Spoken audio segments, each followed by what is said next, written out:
लगातार बीजेपी का महामंथन का आज दूसरा दिन था और जेपी नड्डा के पूरे कार्यकाल की भी डेट को बढ़ा दिया गया है। अब जून 2024 तक उनके कार्यकाल को बढ़ा दिया है। क्या माना जाए कि क्या वाकई 2024 के चुनाव को एक बहुत बड़ी चुनौती मान रही है क्या बीजेपी? बिल्कुल नहीं। भारतीय जनता पार्टी किसी भी चुनाव को, चाहे एमसीडी का चुनाव हो, चाहे चुनाव हो, चाहे राष्ट्रीय पटल पर होने वाले लोकसभा के चुनाव हो, भारतीय जनता पार्टी हर चुनाव को ऐसे ही लड़ती है। स्नेहा जी, आप एक जिम्मेदार चैनल पे रहती हैं, आपके पत्रकार बोलते हैं, आपने देखा होगा भारतीय जनता पार्टी ने चाहे हैदराबाद जैसी एमसीडी का म्युनिसिपल का इलेक्शन हो और वहां पर हमारे राष्ट्रीय अध्यक्ष जाकर के चुनाव प्रचार करते हैं। ये भारतीय जनता पार्टी की काम करने की शैली है। हमारे यहाँ कोई भी व्यक्ति पदाधिकारी हो सकता है, अलग बात है, लेकिन वो उससे पहले एक कार्यकर्ता होता है। यही कारण है कि भारतीय जनता पार्टी 1980 में जब अस्तित्व में आई और उससे आज तक भारतीय जनता पार्टी ने लगभग 8 राष्ट्रीय अध्यक्ष इस देश को दिए हैं। उन सारे ही राष्ट्रीय अध्यक्षों में एक चीज बहुत हद तक कॉमन है, मैं स्नेहा जी बड़े दावे के साथ कहता हूं, और वो एक चीज है कि कार्यकर्ता। हमारा कार्यकर्ता राष्ट्रीय अध्यक्ष बनता है श्रद्धेय अटल बिहारी वाजपेयी, जो संघर्ष की प्रतिमूर्ति है, जिन्हें हम सब जानते हैं कि वो ऐसे नेता थे कि जिनके बल पर भारतीय जनता पार्टी, क्या कोई भी पार्टी हो, वो नाच करेगी। ऐसे नेता से लेकर के चाहे हमारे बूथ स्तर के कार्यकर्ता अमित शाह जी हो और उन्हें राष्ट्रीय अध्यक्ष बनाने का विषय हो, और चाहे आज आदरणीय जेपी नड्डा जी हो, जो हिमाचल के एक छोटे से कार्यकर्ता को हमने ला करके राष्ट्रीय अध्यक्ष बनाया। ये भारतीय जनता पार्टी की ताकत है और ये ताकत सारा आज विश्व मान रहा है, और इसी के बल पर हम आज विश्व के सबसे बड़े राजनीतिक दल के रूप में अपनी पहचान बना चुके हैं।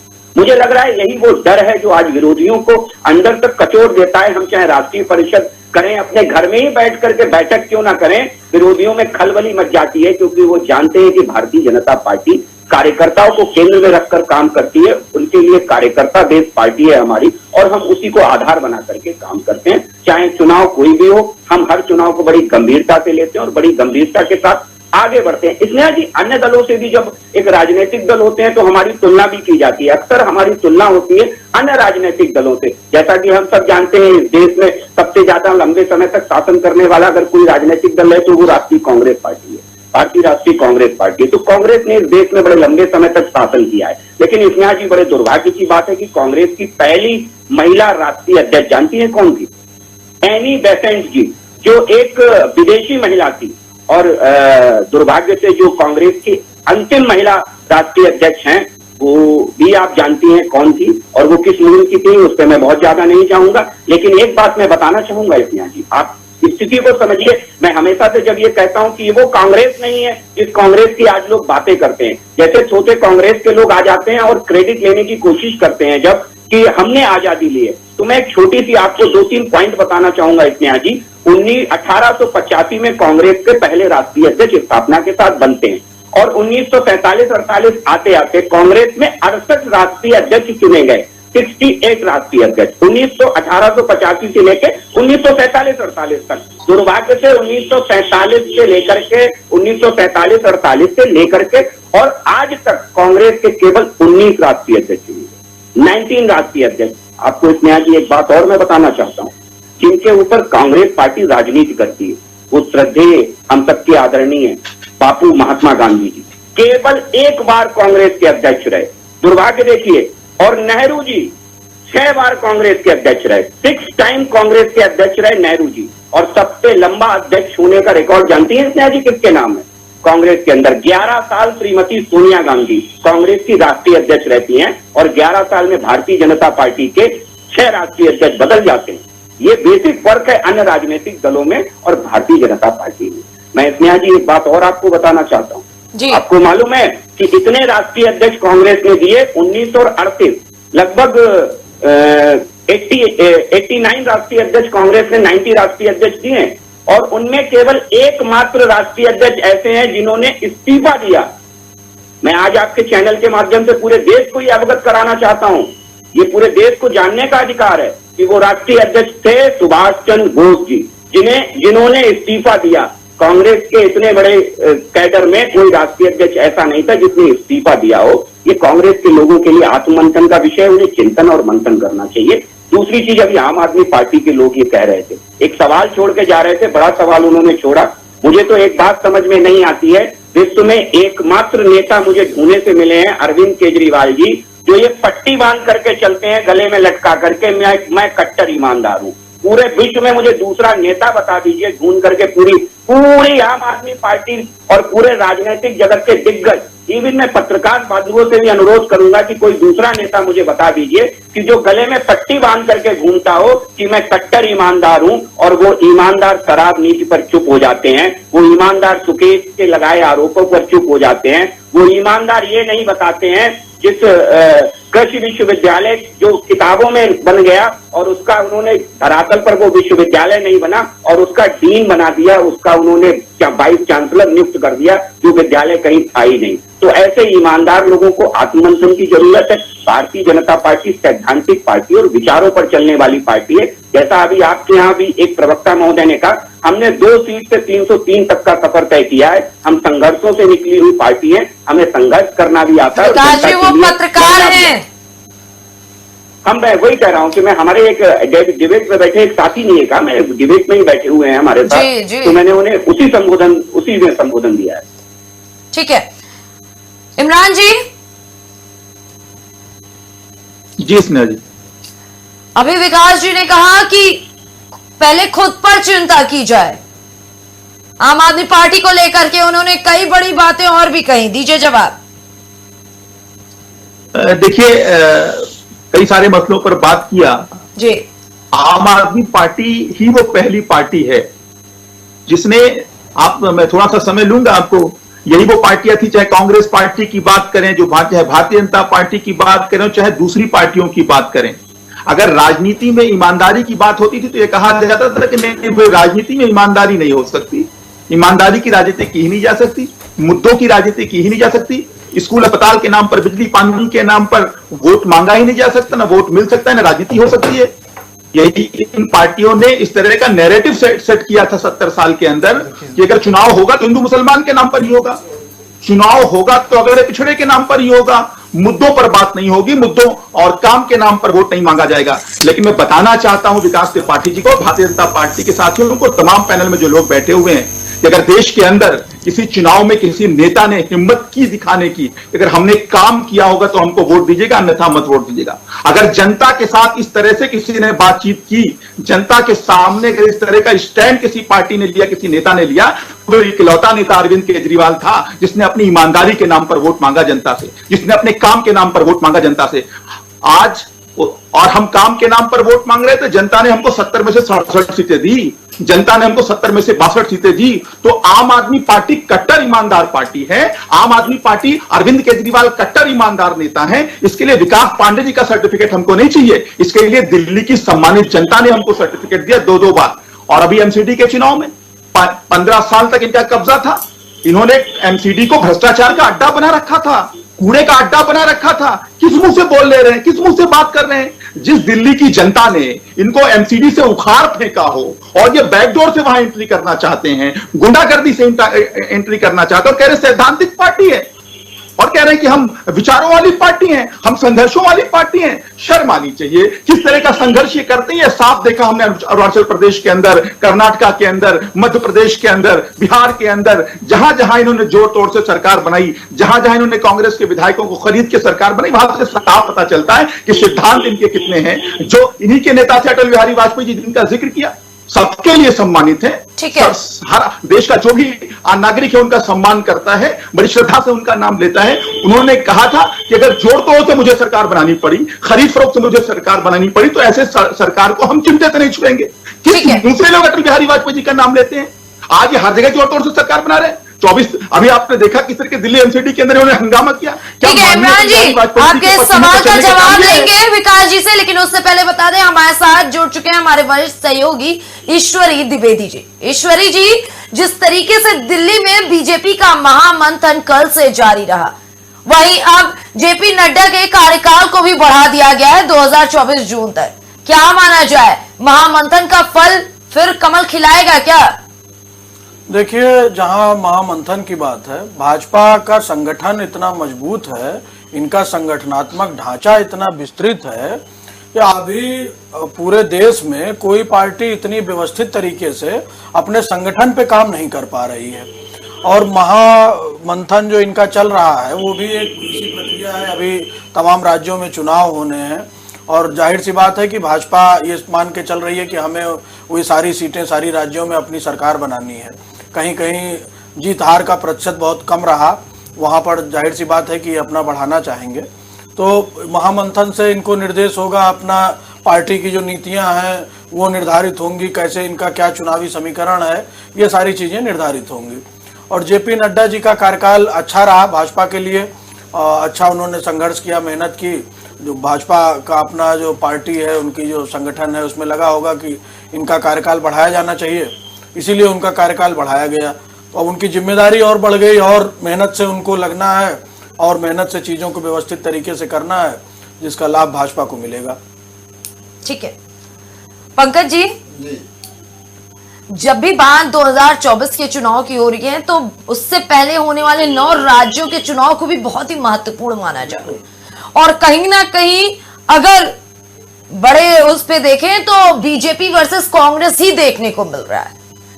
क्या माना जाए, जिस तरीके से राहुल गांधी पूरी तरीके से भारत जोड़ो यात्रा के माध्यम से मैदान में नजर आ रहे हैं, दूसरी तरफ बीजेपी का ये महामंथन, क्या होगा इस बार?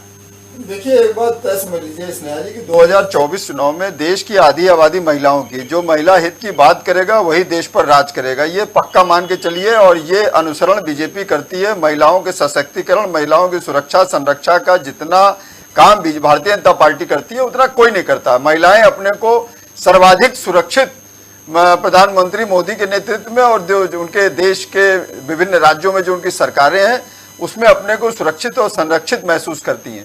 महिलाओं के हित की बात अगर प्रधानमंत्री करते हैं तो बिल्कुल जनधन खातों की योजना हो, खाते में पैसा डालने के, और कोरोना काल का मैटर हो, चाहे उनको माइक्रो फाइनेंस के जरिए फाइनेंस कम ब्याज पे फाइनेंस उपलब्ध कराने का मैटर हो, चाहे उनके प्रधानमंत्री आवास का मैटर हो, हर तरह की चीजों में प्रधानमंत्री का विजन एकदम क्लियर है। चाहे उनको फ्री राशन देने की व्यवस्था हो, तो ये निश्चित मान के चलिए। और ये एजेंडा किसी दल के पास नहीं है। और उत्तर प्रदेश में देखिए, समाजवादी पार्टी की हार का कारण महिलाएं ही रही। 7 करोड़ महिलाओं में से आपने 73% पोलिंग हुई, 5 करोड़ 11 लाख महिलाओं ने वोट दिया और उसमें जो है सर्वाधिक वोट भारतीय जनता पार्टी को मिले, बल्कि 90% वोट मिले। चाहे वो आम आदमी पार्टी हो, चाहे अन्य समाजवादी पार्टी, जितने भी क्षेत्रीय दल है, इवन कांग्रेस क्यों ना हो जिसकी प्रथम राष्ट्रीय अध्यक्ष महिलाएं क्यों ना रही हो और सोनिया गांधी उसकी अध्यक्षा रही 11 साल तक, उसके बावजूद भी जो है आज महिलाओं में वो पैठ बनाने में कामयाब नहीं हो सकी है।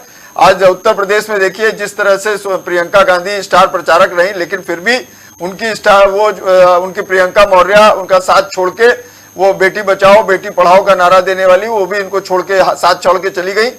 तो इसलिए जो महिला हित की बात करेगा वही देश पर राज करेगा, ये पक्का मान के चलिए। और इसको चरितार्थ करने में बीजेपी इस समय सबसे अग्रणी भूमिका में दिखाई दे रही है।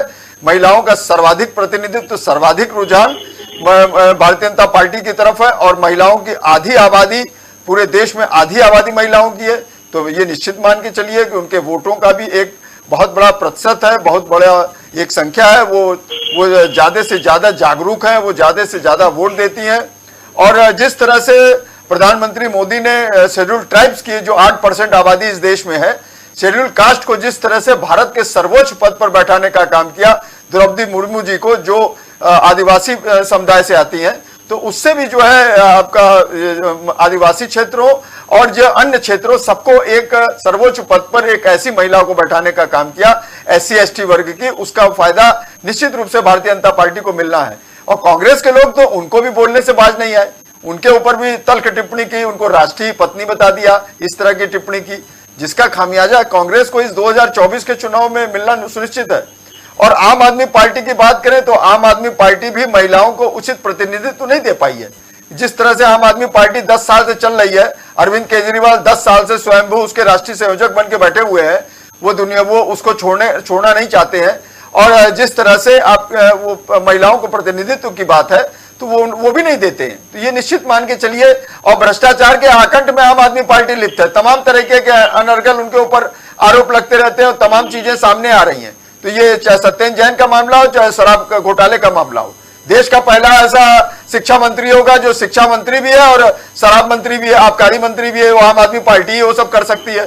तो एक तरफ आप बच्चों को शिक्षा देने वाले वो मिनिस्टर है और दूसरी तरफ वो आबकारी मिनिस्टर भी है, मनीष सिसोदिया, और भ्रष्टाचार के आकंठ में लिप्त है। तो ये सब आम आदमी पार्टी देखिए उत्तर प्रदेश में भी आई और उनका जुमला नहीं चल पाया। यहाँ पर 0.33% स्नेहा जी वोट मिले आम आदमी पार्टी को। सारे प्रत्याशियों की जमानत जब्त हो गई और प्रत्याशी नहीं मिले। तो ठीक है, आपने वहां पर, और जहां जहां कांग्रेस मुस्तैदी से नहीं लड़ी वहां पर आपको सफलता मिल जाती है, लेकिन जहां जहां कांग्रेस मुस्तैदी से लड़ती है वहां पर आपका सुपड़ा साफ हो जाता है, ये भी मान के चलिए। पंकज जी, जी अभी आपने शुरुआत में कहा कि महिलाओं की बात जो करेगा जी उसके पाले में 2024 का चुनाव जाएगा। कर्नाटक में अभी 2023 में होने वाले चुनाव को लेकर के प्रियंका गांधी ने गृह लक्ष्मी योजना की बात की है। देखिए, उत्तर प्रदेश में भी प्रियंका गांधी आई थी, स्टार प्रचारक थी, बड़े बड़े उन्होंने वादे किए, बड़े बड़े नारे दिए। उत्तर प्रदेश के 2022 के विधानसभा चुनाव में प्रियंका गांधी ही पूरी सर्वे सर्वा थी। राहुल गांधी तो यहाँ पर एक रैली करने भी नहीं आए और पूरा दारोमदार उनके ऊपर था। प्रियंका गांधी भी एक कांग्रेस की वरिष्ठ महिला नेता है, उसके कांग्रेस की राष्ट्रीय महासचिव है, लेकिन उसके बावजूद क्या हुआ, उनका सुपड़ा साफ हो गया और कांग्रेस अपने अस्तित्व के ऊपर प्रश्न चिन्ह लग गया। कांग्रेस मात्र 2 सीटें जीत पाई। तो प्रियंका गांधी का जादू नहीं चला, क्योंकि आप खाली बात करने से नहीं होगा। वहां चाहे अशोक गहलोत की सरकार है राजस्थान में, चाहे और अन्य जगहों पे भी कांग्रेस पिछलग्गू दल के रूप में, चाहे आप बिहार की बात ले लें, बिहार में भी कांग्रेस महागठबंधन का हिस्सा है। तो और वहां महाअघाड़ी की सरकार चली आपके वहां महाराष्ट्र में। तो वहां सब जगह जिस तरह से जनता ने देखा है और जनता सब देखती है, अदर स्टेट की महिलाएं भी ये सब चीजें देखती हैं कि कौन पार्टी हमारे लिए काम कर रही है, हमारे उत्थान के लिए, हमारी सुरक्षा संरक्षा के लिए कौन सी पार्टी चल रही है। विकास जी, निश्चित मान के चलिए। जी, क्या वाकई 2024 के चुनाव में बीजेपी पूरी तरीके से महिलाओं पर दांव लगाएगी? देखिए, भारतीय जनता पार्टी का तो ये मुझे लग रहा है कि आपको ये पता होना चाहिए, देश की पहली महिला विदेश मंत्री सुषमा स्वराज जी भारतीय जनता पार्टी ने दी। तो मुझे लग रहा है कि भारतीय जनता पार्टी को लेकर के आप, महिलाओं को लेकर के आप आश्वस्त रहिए कि भारतीय जनता पार्टी एकमात्र पार्टी है जहां महिलाओं का उचित सम्मान होता है। और आपको ये मालूम होना चाहिए, वैचारिक रूप से भी हमारे यहाँ भाई और बहन की परंपरा है और हम उसी परंपरा का पालन करने वाले लोग हैं। हमारे यहाँ हर महिला बहन होती है और हर व्यक्ति हमारा भाई होता है। हम उसी परंपरा को आगे बढ़ाते हैं स्नेहा जी। और चाहे आपने देखा हो कि अब इस बार लोकसभा में सर्वाधिक, आजादी के बाद पहली बार ऐसा हुआ है कि सर्वाधिक लोकसभा महिला सांसद जीत करके आई और सर्वाधिक लोकसभा महिला सांसद भारतीय जनता पार्टी ने बना करके भेजी हैं। ये भी भारतीय जनता पार्टी की सरकार में हुआ है और सर्वाधिक महिला मंत्री भी आज भारतीय जनता पार्टी की सरकार में। आप ये देखिएगा। दूसरी चीज मुझे लगता है कि आम आदमी पार्टी के प्रवक्ता से मेरा एक छोटा सा सवाल है। आप देखिएगा, मैंने अभी एक जिक्र किया कि 11 साल राष्ट्रीय अध्यक्ष कांग्रेस का एक महिला सोनिया गांधी जी रहती हैं, एक परिवार विशेष की। दूसरी चीज मुझे बताइए, 2012 में आम आदमी पार्टी के संयोजक का दायित्व निभाने वाले अरविंद केजरीवाल जी, क्योंकि आज ये डिबेट हो रही है बहुत महत्वपूर्ण टॉपिक पर, हमारे राष्ट्रीय अध्यक्ष जेपी नड्डा जी बने हैं, उस पर यह डिबेट है। आम आदमी पार्टी के प्रवक्ता बैठेंगे, हमारा सौभाग्य है। वो अभी बताएंगे कि 2012 में इनके राष्ट्रीय संयोजक इजुकल्टू राष्ट्रीय अध्यक्ष ही होता है, जहां तक मेरी जानकारी है। राष्ट्रीय अध्यक्ष या राष्ट्रीय संयोजक अरविंद केजरीवाल जी 2012 में बनते हैं और आज 2013 हो गई। कौन सा दूसरा राष्ट्रीय अध्यक्ष 2023 विकास जी। जी जी जी जी, आप रखिए अपना पक्ष। आपने कहा आज 2013 हो गया, उस पर हमने कहा 2023 हो गया है। 2023 तक आज लगभग 11 साल के अंदर, मुझे बता दें आम आदमी पार्टी के प्रवक्ता की दूसरा, मैं बता रहा हूं 2, 3, 4 तो छोड़ दीजिए, हमारे यहाँ 11 साल में 6ठा राष्ट्रीय अध्यक्ष बना आम आदमी पार्टी के प्रवक्ता। अभी मुझे बता करके जाएंगे कि इनके यहाँ दूसरा कौन सा बना, तीसरा। अभी ये बड़ा ढिंढोरा पीट रहे थे कि भाई साहब कट्टर ईमानदार पार्टी के लोग बता दें कि जिस दिल्ली को इन्होंने प्रदूषण कैपिटल बना के छोड़ दिया, जिस बड़ी मुश्किल से इन्हें पंजाब हाथ में आया और पंजाब हाथ में आने के साथ क्या हुआ कि पंजाब को क्राइम कैपिटल बना दिया। हर गली में दंगा हो रहा है आज पंजाब, हर गली में गैंगस्टर घूम रहे हैं, हर गली में गैंगवार हो रही है पंजाब के अंदर। वो भी आम आदमी पार्टी की उपलब्धि है, जरा उस पर भी प्रकाश डालिए।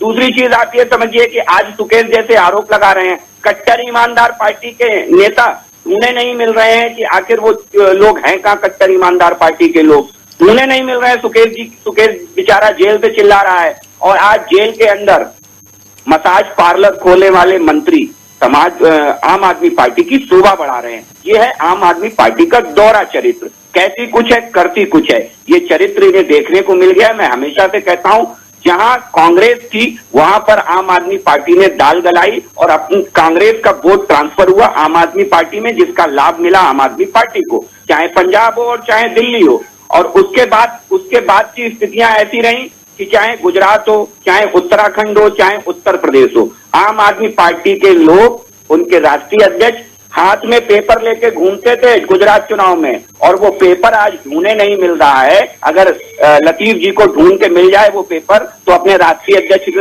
लेकर के स्नेहा जी को दिखा दीजिएगा, तो स्नेहा जी थोड़ा उस पर भी डिबेट कर लेंगी। इमरान जी, विकास जी का संबोधन हो गया हो तो मैं अपनी बात रखूं अब। जी जी, तो जहां से इन्होंने बात खत्म किया वहीं तो शुरू कर देते हैं बात। आंध्र प्रदेश में कितने परसेंट वोट मिले जरा सा बताएंगे ये हमको? केरला में कितने वोट, क्या वोट परसेंटेज इनका रहा बताएंगे?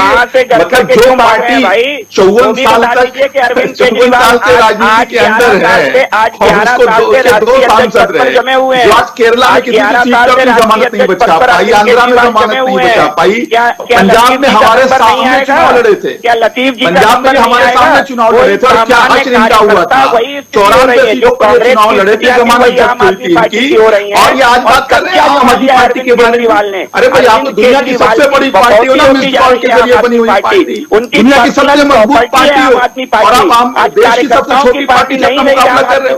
और ये वो पार्टी है जिसने 10 साल के अंदर राष्ट्रीय पार्टी होने का दर्जा हासिल किया है। मुझे बताइए, अभी ये 13 चुनाव की बात करूं स्नेहा जी, 13 ऐसे चुनाव हुए देश भर के अंदर अलग अलग राज्यों में, जिसने इनके राष्ट्रीय अध्यक्ष अमित शाह जी ने जो दावा किया, जो गारंटी दी, वो सब फेल हुए, सब व्यवहार है। लेकिन क्या उसका जिक्र विकास पांडे जी करेंगे? नहीं करेंगे, बिल्कुल नहीं करेंगे, क्योंकि वे दरअसल जुमलेबाज लोग हैं। ये जुमलेबाजी करना जानते हैं और इनकी बेचैनी देख सकते हैं। आम आदमी पार्टी सामने आई, ये बेचैन हो गए, घबरा गए।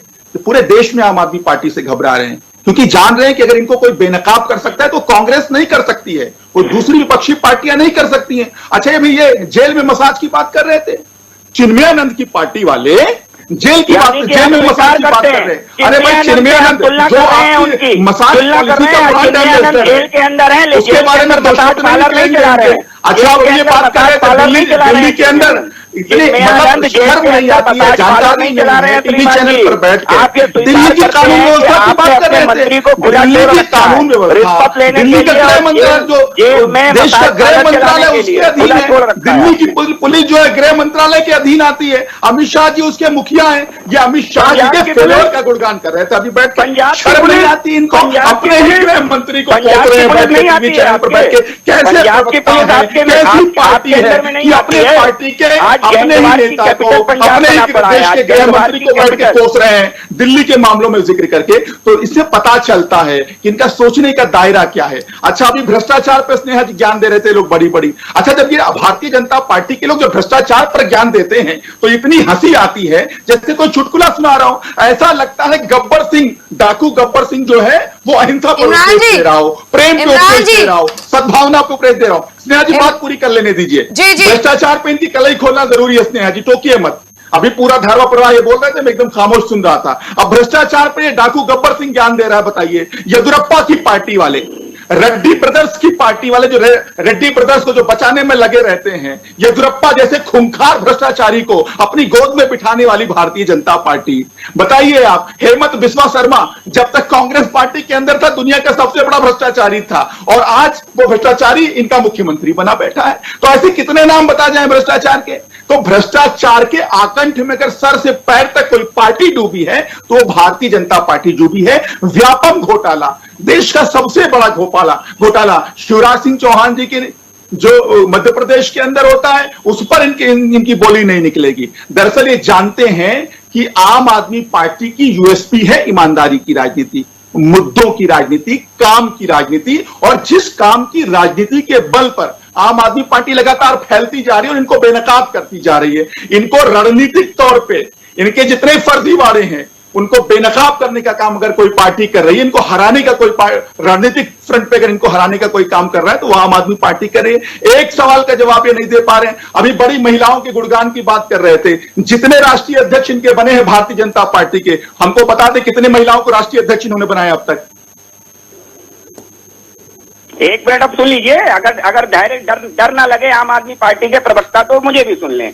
मुझे आप ये नहीं बता पाए कि 2012 में पर्सनल प्रॉपर्टी, आम आदमी पार्टी को पर्सनल प्रॉपर्टी बनाने वाले अरविंद केजरीवाल के बाद दूसरा राष्ट्रीय अध्यक्ष कौन बना। वो आज भारतीय जनता पार्टी से सवाल कर रहे हैं कि जिसने पिछले 11 साल में 6 राष्ट्रीय अध्यक्ष दिए, वो आज भारतीय जनता पार्टी से सवाल कर रहे हैं। तो पर्सनल प्रॉपर्टी है अरविंद केजरीवाल की, आम आदमी। अरे भाई, महिलाओं पे जानते रहे कितनी महिलाओं को राष्ट्रीय अध्यक्ष बनाया। सोनिया गांधी जी के विषय में तमाम टिप्पणी कर रहे थे, कितने दिन में कितनी महिलाओं को राष्ट्रीय अध्यक्ष बनाया। अब सुनिए, चाहे भारतीय जनता पार्टी महिलाओं का विरोधी है, SC का विरोधी है, ठीक है, एक सवाल का जवाब दीजिए, कितनी महिलाओं को राष्ट्रीय ठीक है विकास जी, इमरान जी आगे आप लोगों से चर्चा करेंगे, आप लोगों का पक्ष जानेंगे। उससे पहले ईश्वरी जी का विश्लेषण जानते हैं। इमरान जी, ईश्वरी जी, जिस तरीके से बार बार ये पूरा हंगामा कहीं से भी शुरू होता है, राष्ट्रीय अध्यक्ष, आपके पार्टी का राष्ट्रीय अध्यक्ष, आपकी पार्टी का राष्ट्रीय अध्यक्ष, आकर के पूरा मुद्दा इसी पर टिक जाता है।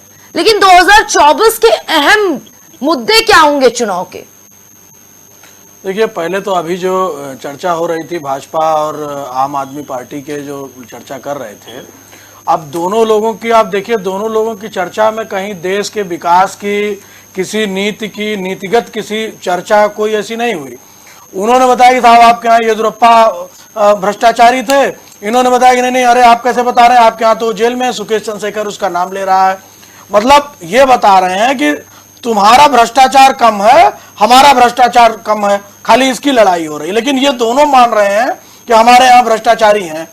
अब आम आदमी पार्टी का जो जिक्र है, आंदोलन से उठी पार्टी थी, उसमें जब शुरुआत हुई थी तो देखिए कुमार विश्वास जी भी थे।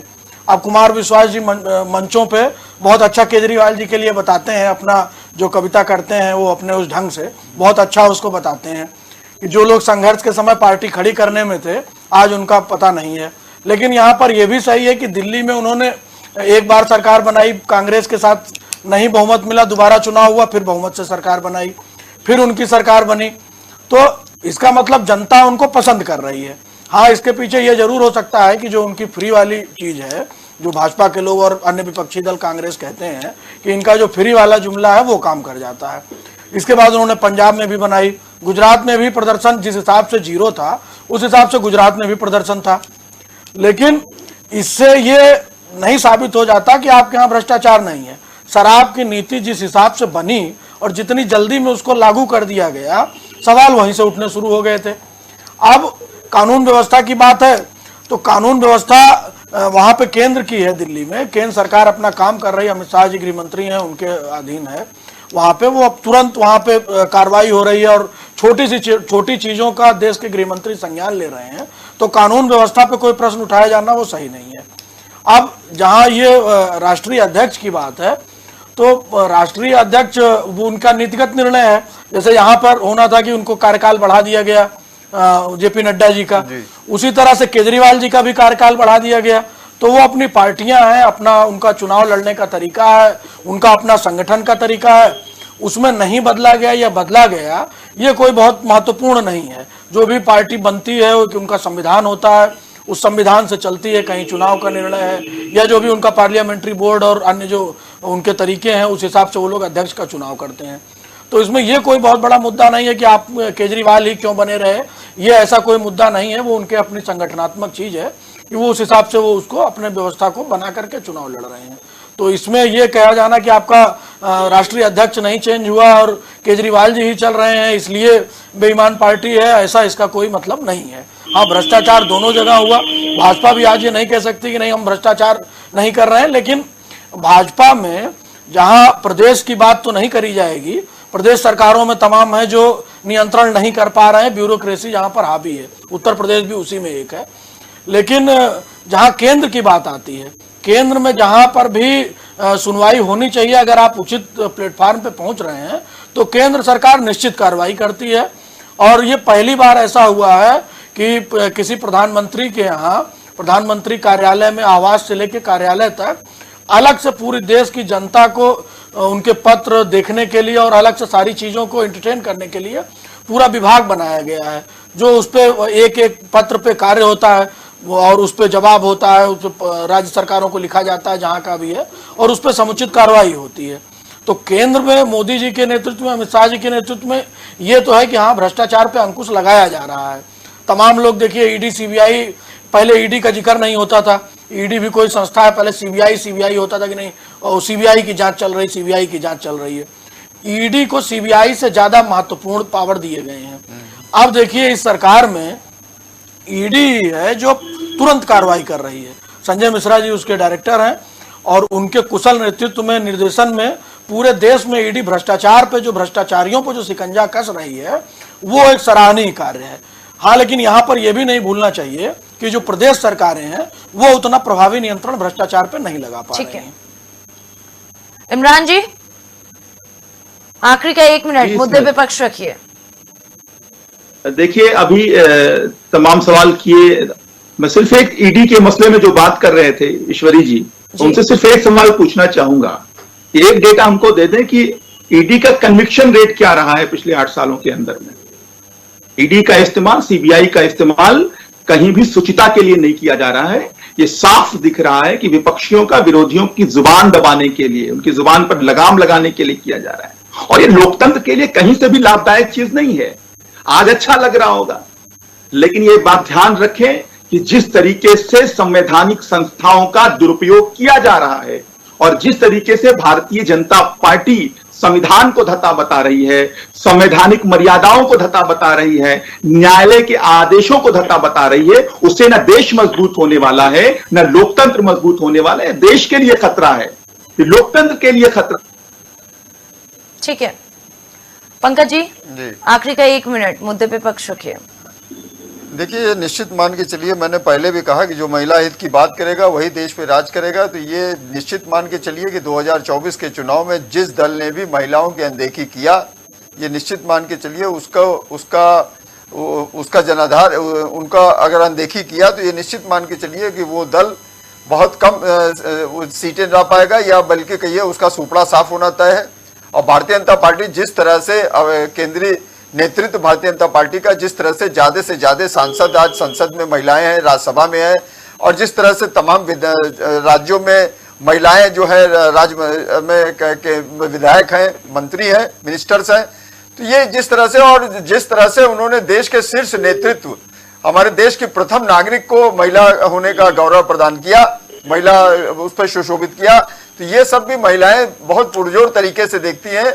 इसका कहीं न कहीं निश्चित रूप से मानिए स्नेहा जी, इसका फायदा भारतीय जनता पार्टी को मिलना सुनिश्चित है। तो इसलिए, और अच्छा, दूसरा कारण क्या है कि भारतीय जनता पार्टी का जो आपका संगठनात्मक ढांचा है वो बहुत मजबूत है। पूरे देश में उसका संगठनात्मक एक ढांचा है, जहां उसकी सरकार नहीं भी है वहां भी उसका एक ढांचा है। और उस ढांचे को मजबूत करने के लिए अमित शाह जब पहली बार राष्ट्रीय अध्यक्ष बने तो उन्होंने एक नारा दिया कि मैं देश के विभिन्न राज्यों में, देश के सभी जिलों में भाजपा का एक कार्यालय होगा, चाहे मेरी सरकार है चाहे नहीं है। तो ये भी एक कार्यकर्ताओं को एकजुट करने के लिए, कार्यकर्ताओं को संरक्षित सुरक्षित रखने के लिए, उनसे इंटरेक्शन करने के लिए, इस तरह की चीजें भारतीय जनता पार्टी कर रही है, जिसका फायदा 2024 में मिलेगा। आखिरी का 1 मिनट, मुद्दे पे पक्ष रखिए। देखिए स्नेहा जी, बुनियादी तौर पर जब लोकतंत्र की और शुचिता की बात आती है तो हर कोई जानता है कि इस लोकतंत्र में शुचिता की मिसाल आदरणीय अटल बिहारी वाजपेयी ने तभी दे दी थी जब उन्होंने एक वोट से अपनी सरकार गिरवाना पसंद किया और समझौता करना पसंद नहीं किया। हम उन्हीं की आदर्शों पर चलने वाली पार्टी हैं। ये वो लोग नहीं समझ सकते हैं कि जो कांग्रेस के विरोध करके सत्ता में आने वाले लोग और बाद में कांग्रेस के साथ गलवैया करके दिल्ली में सरकार बना लेते हैं और कांग्रेस के भ्रष्टाचार को मूक समर्थन दे देते हैं। ये आम आदमी पार्टी के प्रवक्ता के या आम आदमी पार्टी के चश्मे से वो चीजें नहीं दिखने वाली है। ये भारतीय जनता पार्टी और अन्य दलों में विशेष डिफरेंशिएशन है और मुझे लगता है भारतीय जनता पार्टी अपनी नीतियों और अपने कार्यक्रमों के बल पे सत्ता में आती है। हमारा एक स्पष्ट मत है सबका साथ, सबका विकास और सबका विश्वास। हम उसी पर आगे बढ़ते हुए अपने कार्यक्रमों को आगे बढ़ाएंगे। हमारे पास वैश्विक स्तर के सबसे बड़े नेता माननीय नरेंद्र मोदी जी हैं और प्रदेश में हमारे माननीय योगी आदित्यनाथ जी हैं, सबसे बड़े नेता हैं। स्नेहा जी, एक बड़ी बात मैं अभी आपको और बताना चाहूंगा, बहुत छोटा और बुनियादी फर्क है। आप ये समझिएगा कि आपके चैनल पे ही कई ऐसी तस्वीरें चलती हैं जिसमें भारतीय जनता पार्टी के लोग, भारतीय जनता पार्टी के बड़े से बड़े नेता अपने आधार शिखर पुरुष, चाहे श्यामा प्रसाद मुखर्जी हो, चाहे पंडित दीनदयाल उपाध्याय हो, और उनके बगल में भारत माता की तस्वीर पर पुष्पांजलि करके अपने कार्यक्रमों की शुरुआत करते हैं। स्नेहा जी, बहुत छोटी सी बात है लेकिन मर्म बहुत बड़ा है। क्या किसी राजनीतिक दल में आपने ऐसी तस्वीर देखी है कि भारत माता की तस्वीर लगा करके उस पर पुष्पांजलि करने के बाद अपने कार्यक्रमों को चलाया जाए, आगे बढ़ाया जाए? ये बड़ा डिफरेंशिएशन है हमारे यहाँ, क्योंकि हमारे मूल में एकात्म मानववाद और अंत्योदय की प्रेरणा बहती है, और हमारा हर कार्यकर्ता, चाहे छोटा कार्यकर्ता हो चाहे बड़ा पदाधिकारी हो, एक ही भावना से काम करता है, और ये बड़ा डिफरेंशिएशन आपको चुनावों में देखने को मिलता है। ईश्वरी जी, आखिरी का 1 मिनट रखिए अपना विश्लेषण। देखिए, जहाँ अभी इसकी भ्रष्टाचार की बात हो रही थी, तो केजरीवाल जी की पार्टी का भी उदय भ्रष्टाचार समाप्त करने के लिए हुआ था। बड़े बड़े वादे थे और क्या चीजें चल रही हैं वो दिख रहा है। लेकिन विपरीत इसकी परिस्थिति है कि जो केंद्र में भाजपा की सरकार है वो भ्रष्टाचार पे प्रभावी नियंत्रण कर रही है। ईडी, सीबीआई जो सुसुप्तावस्था में थी, जिनको कार्य नहीं करने दिया जा रहा था, वो काम कर रहे हैं। तो भ्रष्टाचार से जनता प्रभावित है देश की, और इस कार्रवाई से जाहिर सी बात है कि वो भाजपा के पक्ष में वोट करेगी। और संगठन, जहां तक बात है, भाजपा का जो संगठन है वो बहुत विस्तृत है, और समय समय पे इनके यहाँ परिपाटी है कि जो नीचे से जुड़ता है वो ऊपर तक कहीं ना कहीं किसी भी पद को पहुंच सकता है। तो ये जो भाजपा का है संगठन का जो तरीका है, जो कार्यकर्ताओं को जोड़े रखने की इनकी क्षमता है, इसका इनको बहुत फायदा मिलेगा। और जेपी नड्डा जी इस पे बहुत प्रभावी रूप से कार्य कर रहे हैं, तो 2024 के चुनाव में इनको विशेष फायदा मिलेगा इसका। ठीक है, फिलहाल हमारी चर्चा में बस इतना है। आप सभी का बहुत बहुत धन्यवाद। एक बार फिर से बता दें कि दिल्ली में बीजेपी का महामंथन एक बार फिर से विपक्षी दलों के लिए बड़ी चुनौती शायद बन जाए, क्योंकि जिस तरीके से बीजेपी लगातार महामंथन करके पूरी तरीके से मजबूत पैठ बनाती हुई नजर आ रही है, तो दूसरी तरफ विपक्ष की एकता की जो बात उजागर हो रही है, उस पर भी कहीं ना कहीं सवालिया निशान खड़े। खैर, ये तो आने वाले वक्त में ही पता चलेगा कि विपक्षी दल कैसे बीजेपी को मात देंगे, और क्या वाकई इस बार बीजेपी के लिए 2024 का चुनाव चुनौतीपूर्ण होगा। फिलहाल ऐसे तमाम मुद्दों पर चर्चा परिचर्चा देखने के लिए बने रहें इंडिया वॉच के साथ।